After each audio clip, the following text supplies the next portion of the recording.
بسم اللہ الرحمن الرحیم۔ السلام علیکم۔ حضرت ابو ذر غفاری رضی اللہ تعالی عنہ مشہور صحابی ہیں جو بعد میں بڑے زاہدوں اور بڑے علماء میں سے ہوئے۔ حضرت علی کرم اللہ وجہہ کا ارشاد ہے کہ ابو ذر رضی اللہ تعالی عنہ ایسے علم کو حاصل کیے ہوئے ہیں جس سے لوگ عاجز ہیں، مگر انہوں نے اس کو محفوظ کر رکھا ہے۔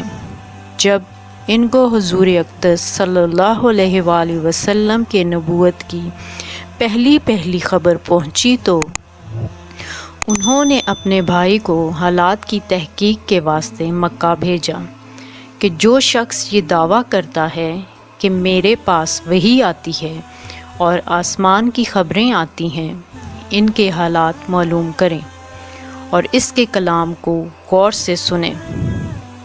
وہ مکہ مکرمہ آئے اور حالات معلوم کرنے کے بعد اپنے بھائی سے جا کر کہا کہ میں نے ان کو اچھی عادتوں اور عمدہ اخلاق کا حکم کرتے دیکھا اور ایک ایسا کلام سنا جو نہ شعر ہے نہ کاہنوں کا کلام ہے۔ ابو ذر رضی اللہ تعالی عنہ کی اس بات سے تشکی نہ ہوئی تو خود سامان سفر باندھا اور مکہ پہنچے اور سیدھے مسجد الحرام گئے۔ حضور صلی اللہ علیہ وآلہ وسلم کو پہچانتے نہیں تھے اور کسی سے پوچھنا مصلحت کے خلاف سمجھا۔ شام تک اسی حال میں رہے۔ شام کو حضرت علی کرم اللہ وجہہ نے دیکھا کہ ایک پردیسی مسافر ہے۔ مسافروں کی، غریبوں کی، پردیسیوں کی خبر گیری اور ان کی ضرورتوں کو پورا کرنا ان حضرات کی گھٹی میں پڑا ہوا تھا، اس لیے ان کو اپنے گھر لے آئے، میزبانی فرمائی، لیکن ان سے کچھ نہ پوچھا اور نہ کبھی یہ کہ کون ہو، کیوں آئے ہو۔ مسافر سے کبھی کچھ ظاہر نہ کیا۔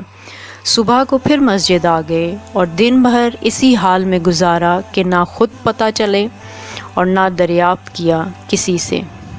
غالباً اس کی وجہ یہی ہوگی کہ حضور صلی اللہ علیہ وآلہ وسلم کے ساتھ دشمنی کے قصے بہت مشہور تھے۔ آپ کو اور آپ کے ملنے والوں کو ہر طرح کی تکلیفیں دی جاتی تھیں۔ ان کو خیال ہوا کہ صحیح حال معلوم نہیں ہوگا اور بدگمانی کی وجہ سے مفت کی تکلیفیں علیحدہ رہیں۔ دوسرے دن شام کو بھی حضرت علی رضی اللہ تعالی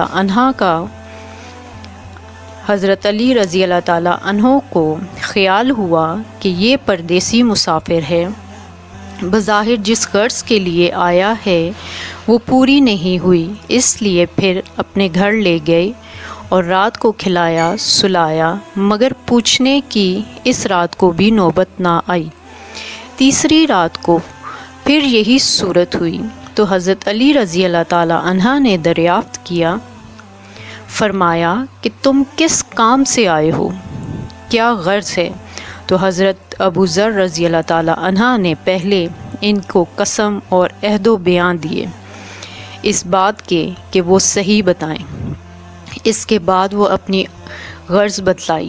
حضرت علی کرم اللہ وجہہ نے فرمایا کہ وہ بے شک اللہ کے رسول ہیں اور صبح کو جب میں جاؤں تو تم میرے ساتھ چلنا، میں وہاں تک پہنچا دوں گا، لیکن مخالفت کا زور ہے، اس لیے راستے میں اگر مجھے کوئی شخص ایسا ملا جس سے میرے ساتھ چلنے کی وجہ سے تم پر کوئی اندیشہ ہو تو میں پیشاب کرنے لگوں گا یا اپنا جوتا درست کرنے لگوں گا، تم سیدھے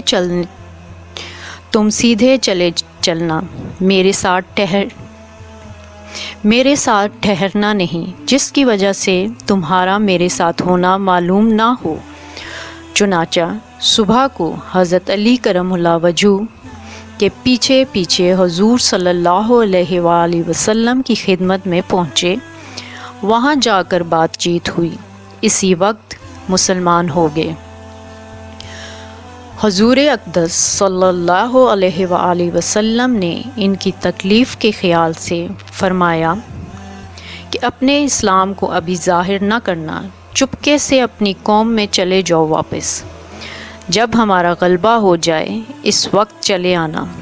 انہوں نے عرض کیا، یا رسول اللہ صلی اللہ علیہ وآلہ وسلم، اس ذات کی قسم جس کے قبضے میں میری جان ہے کہ اس کلمہ توحید کو ان بے ایمانوں کے بیچ چلا کر پڑھوں گا۔ چنانچہ اسی وقت مسجد حرام میں تشریف لے گئے اور بلند آواز سے اشہد ان لا الہ الا اللہ واشہد ان محمد رسول اللہ پڑھا۔ پھر کیا تھا، چاروں طرف سے لوگ اٹھے اور اس قدر مارا کہ زخمی کر دیا، مرنے کے قریب ہو گئے۔ حضور صلی اللہ علیہ وآلہ وسلم کے چچا حضرت عباس رضی اللہ تعالی عنہ، جو اس وقت تک مسلمان بھی نہیں ہوئے تھے، ان کے اوپر بچانے کے لیے لیٹ گئے اور لوگوں سے کہا کہ کیا ظلم کرتے ہو؟ یہ شخص قبیلہ غفار کا ہے اور یہ قبیلہ ملک شام کے راستے میں پڑتا ہے۔ تمہاری تجارت وغیرہ سب ملک شام کے ساتھ ہے۔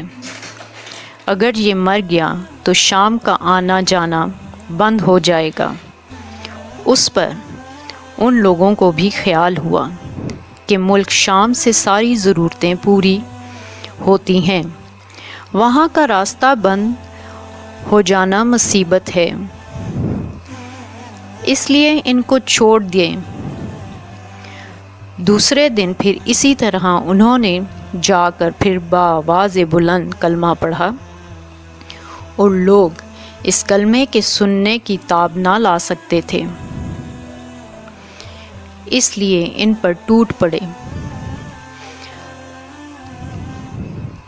دوسرے دن بھی حضرت عباس رضی اللہ تعالیٰ عنہ نے اسی طرح ان کو سمجھا کر ہٹایا کہ تمہاری تجارت کا راستہ بند ہو جائے گا۔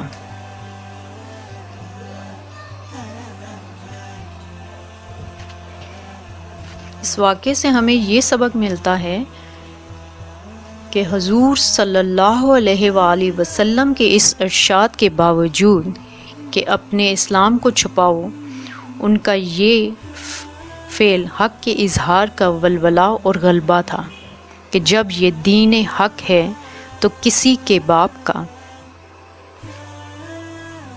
کیا جاتا ہے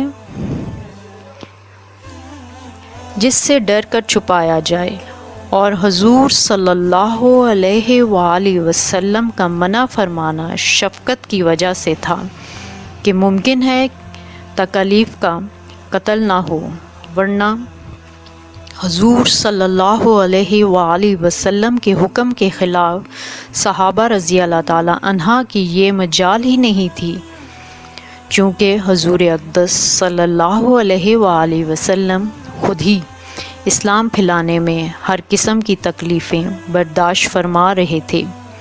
اس لیے حضرت ابو ذر رضی اللہ تعالیٰ عنہ نے سہولت پر عمل کے بجائے حضور صلی اللہ علیہ وآلہ وسلم کے اتباع کو ترجیح دی۔ یہی ایک چیز تھی کہ جس کی وجہ سے ہر قسم کی ترقی دینی اور دنیاوی صحابہ اکرام رضی اللہ تعالی عنہ کے قدم چوم رہی تھی اور ہر میدان ان کے قبضے میں تھا۔ جو شخص بھی ایک مرتبہ کلمہ شہادت پڑھ کر اسلام کے جھنڈے کے نیچے آتا تھا، بڑی سے بڑی قوت بھی اس کو روک نہ سکتی تھی، اور نہ بڑے سے بڑا ظلم اس کو دین کی اشاعت سے ہٹا سکتا تھا۔ دعا ہے کہ اللہ تعالی ہم سب کو بھی صحابہ اکرام رضی اللہ تعالی عنہ کے نقش قدم پر چلنے کی توفیق عطا فرمائے، آمین یا رب العالمین۔ اگر آپ کو ہمارا چینل پسند آیا ہو تو اس کو لائک، سبسکرائب اور شیئر کرنا نہ بھولیں۔ تب تک کے لیے اللہ حافظ۔